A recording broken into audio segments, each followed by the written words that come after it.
Ese umukino Gasogi United igomba kwakiramo ekipe Rayon Sports kuri Kigali Play Stadium kuri iki cyumweru ku isaha saa 9 zuzuye nibwo Gasogi yakiramo ekipe ya Rayon Sports mu gihe Rayon Sports imaze iminsi itsindwa ibitego bitumvikana cyangwa se ibitego bitajyanye n'icyerekezo kuko ibitego iherutse gutsindwa yaba ari igitego yatsinzwe kuri Singida Black Stars hano i Kigali ukabona ko harimo uburangare bwa defense ndetse n'uburangare bw'umuzamu Pavel Nzira nawe utari kuvugwaho rumwe muri iyi minsi yaba ari ibitego twabonye Singida Black Stars yatsinze ikipe ya Sport hariya mu gihugu cya Tanzania wenda reka tuvuge ku kitego cya kabiri kuko igitego cya mbere cyo twavuga ko n'ubundi habayeho kurangara ku ruhande rw'aba defenseri ba Rayon Sports. Ese igitego cya kabiri nubwo Rayon Sports yagisinzwe n'ubundi ubona ko Singida yarushije Rayon Sports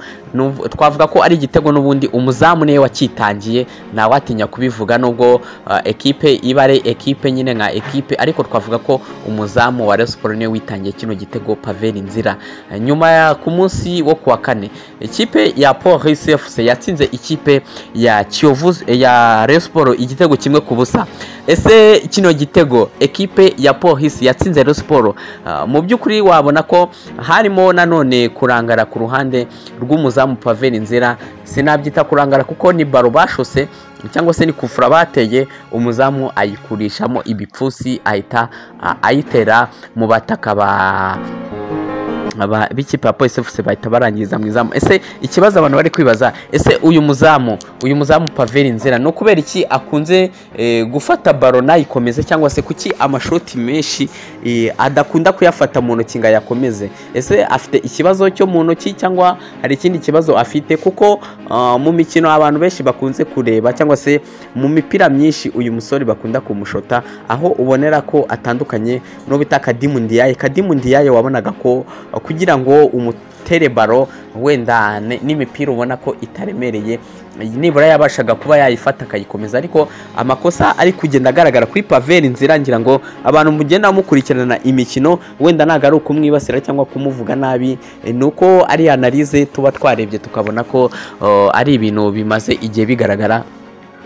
kuko uyu mukinnyi cyangwa se uyu muzamu Pavel Nzira wavuye muri ekipe ya Mukeba ariyo ekipe ya APR Football Club, nubwo twavuga ko ibyo akina atari ubukeba cyangwa se nako abatagize pe kuko hari n'imipira myinshi yagiye akuramo bigaragara ko cyari igitego, ariko ikibazo umuntu ari kwibaza se umutoza w'abazamu Ndayishimiye Jean Bakame mu by'ukuri akazi ke ari kugakora nkuko bigomba, kuko turi kubona ikibazo gikomeye mu izamu rya ekipe ya Rayon Sports kiri kuva kuri Pavel Nzira, udukosa twa hato na hato turi kugenda tugaragara. Ese Ndashimiye Jean Bakame mu by'ukuri urabona adafite akazi gakomeye ko kuba hari ibintu byinshi yakosora muri mu izamu rya ekipe ya Rayon Sports? Ese mu by'ukuri ikindi kibazo umuntu yakwibaza, ese umutoza Afame Aloft kuki atari kureba niba mu izamu rya Rayon Sports yakoramo impinduka akabanzamo Drisco yate mu gihe wenda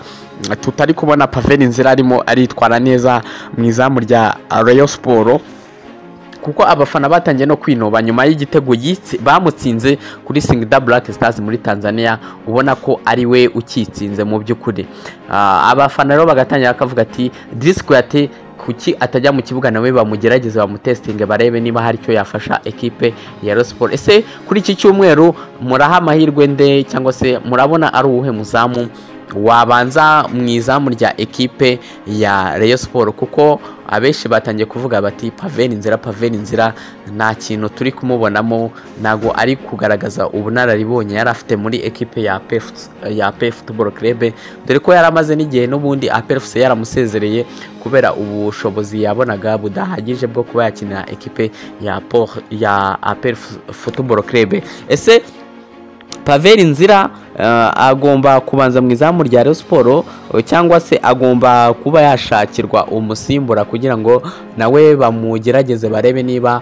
hari icyo yagezaho ekipe ya Rayon Sports? Reka tubitega amaso turebe niba Ndayishimiye Jean Bakame hari icyo yahindura mu izamu rya ekipe Rayon Sports, kuko ibi ngibi birareba Ndayishimiye Jean Bakame ntago bireba Afame Aloft, kuko akenshi niyo mpamvu habaho umutoza w'abazamu ndetse n'umutoza wa ekipe muri rusange. kuko umutoza w'abazamu niwe ushobora kumenya ngo uyu muzamu ari muri meforme cyangwa se ntago afite forme, bityo ubutumwa akabugeza ku mutoza mukuru, ku buryo umutoza mukuru ari we ugomba yafata icyemezo ariko biturutse ku mutoza w'abazamu. Ndetse n'umutoza wongerera abakinnyi fitness nawe afite akazi katoroshye. Biri kuvuga ko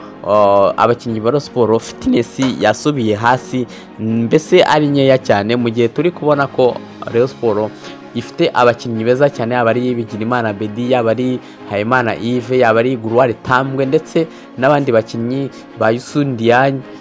n'abakinnyi bayo bakomakomeye. Ubona ko Rayon Sports ni Rayon Sports ubona inakomeye, nta kibazo ifite, ariko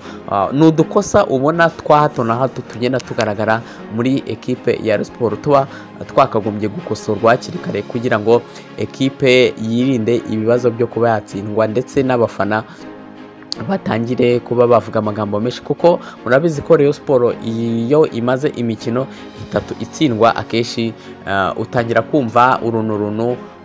mu bafana ba ekipe Rayon Sports, bityo n'ubuyobozi bwa Rayon Sports bugahita bujya kuri pressure bitewe n'abo bafana baba batangiye kuvuga amagambo menshi kubera gutsindwa kwa ekipe yabo. Ariko ibyo bikaba binumvikana, kuko niba ekipe ifite abafana bayo 70% by'abafana bose ba hano mu gihugu usanga abafana Rayon Sports, ndetse ikaba ekipe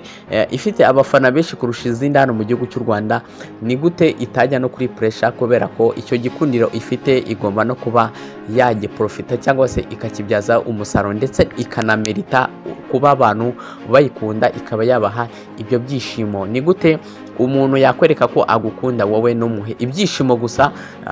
Niba umufana we icyo akora ari ukugufana we ukamuha ibyishimo, ibyo byishimo niba uri kubimwima kandi ufite ubushobozi bwo kuba wabimuha, urumva ko kiba ari ikibazo gikomeye. Ndabashimiye, niba utarakanda subscribe, kana subscribe ngiye nkugezaho